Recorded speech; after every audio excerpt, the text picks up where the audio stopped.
Be ready. 15 seconds.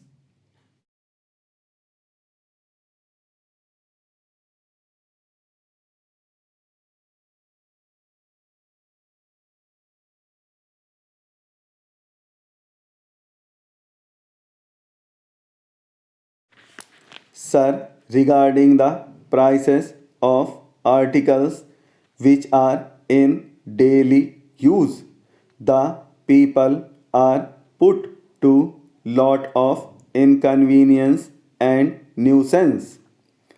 I would therefore request the government to introduce effective control over all these articles of consumption and other daily necessities of life which are required by the poor people in the villages. Even the cost of medicines is going up every day, and there is no likelihood of its being brought down.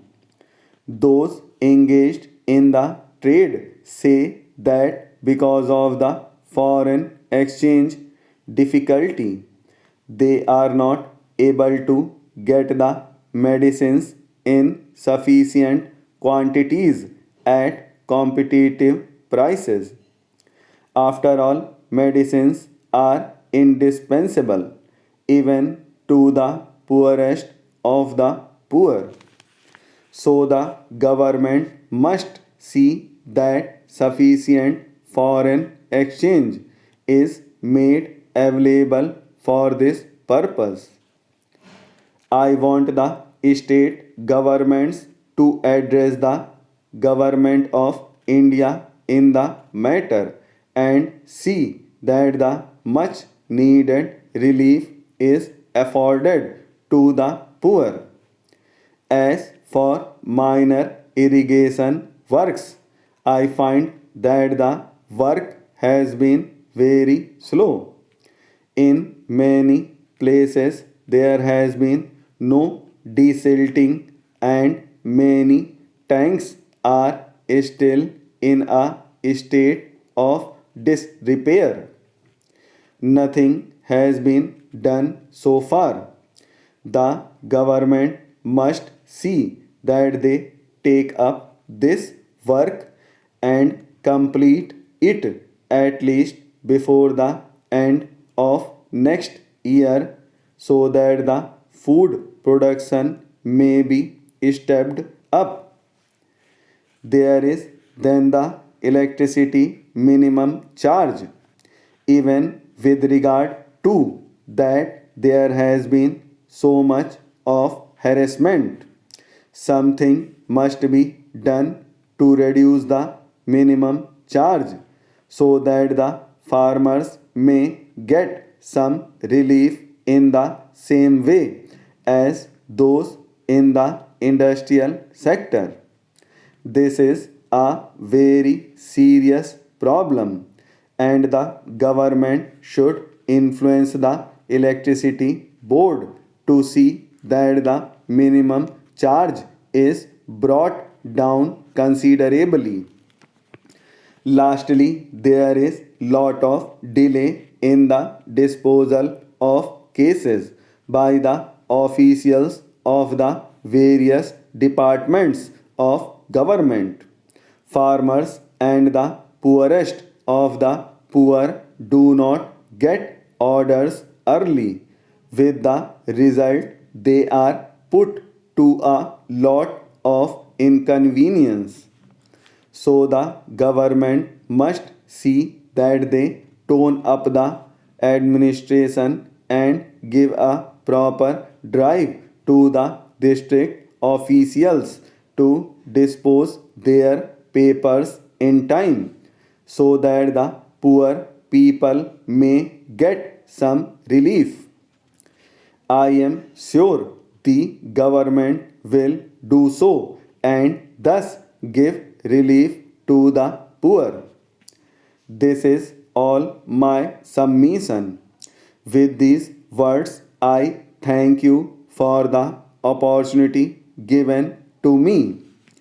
To begin with, I confess to a sense of secret satisfaction that I have been given this opportunity of meeting friends of a profession to which I once belonged, but from which I served connection more than 50 years ago now. It is really good in this way by short contacts to be reminded of what I was once engaged in and what I tried to do in my own humble way in that profession. I am one of those who do not believe that the work of lawyers is finished. You all know that our entire constitution is based largely on British model. Our administration of justice also is largely a copy of the system that prevails there. We know what importance the British Constitution has for the British people, and we also know how the judicial administration has stood the test of time and how it has proved that, in spite of party wranglings on the political platform, how justice has always been able to keep itself above all parties, how judges have been able to dispense justice fairly and freely to all who have come to them, and now it has been the anxiety and the effort of all parties concerned to keep judiciary above any kind of suspicion.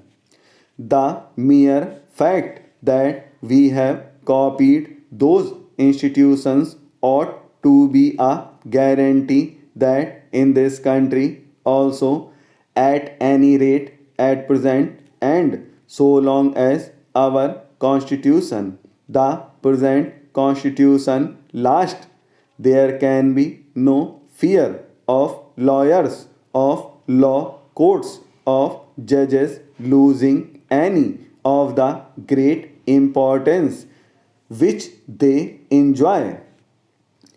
And as a matter of fact, we have even now many of our top people who are engaged in the administration of the country, who were lawyers, and even if it be true that we are not ruled by lawyers now, there is no question that we are to be ruled according to law, and in order to be ruled according to law, there must be lawyers to point that out and lay down the law.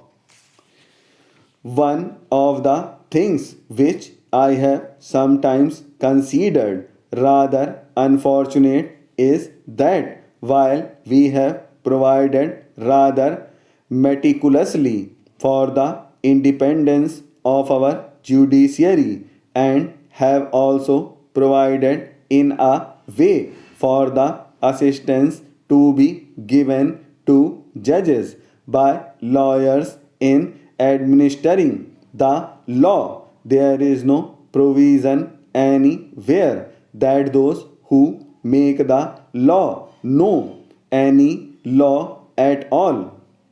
It should be healthy step if we make efforts for the legislators that they also know law. This shall go a long way to make the law more appropriate to the people and serve the people in the most earnest way.